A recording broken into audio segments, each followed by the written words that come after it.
ماں کی خدمت۔ حضرت بایزید اسلامی اللہ کے پیارے ولی تھے۔ آپ اپنی والدہ کی خدمت کو سب سے بڑی عبادت اور ان کی رضامندی کو دنیا کی سب سے بڑی نعمت جانتے تھے۔ ایک دن والدہ نے ان سے پانی مانگا۔ حضرت بایزید پیالہ لے کر پانی لینے گئے۔ صراحی کو دیکھا تو وہ خالی پڑی تھی، کسی اور برتن میں بھی پانی نہ تھا۔ یہ دیکھ کر آپ دریا کی طرف چل دیے۔ اس رات سخت سردی پڑ رہی تھی۔ جب آپ دریا سے پانی لے کر واپس آئے تو والدہ سو چکی تھی۔ حضرت بایزید پیالہ لے کر والدہ کی پائنتی کی طرف کھڑے ہو گئے۔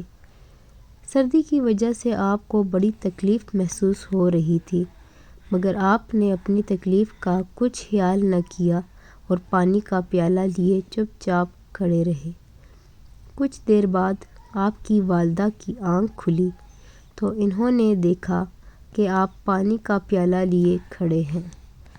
والدہ نے اٹھ کر پانی پیا اور پھر کہنے لگی، تم نے تکلیف کیوں اٹھائی؟ پانی کا پیالہ میرے بستر کے قریب رکھ دیتے، میں اٹھ کر خود ہی پی لیتی۔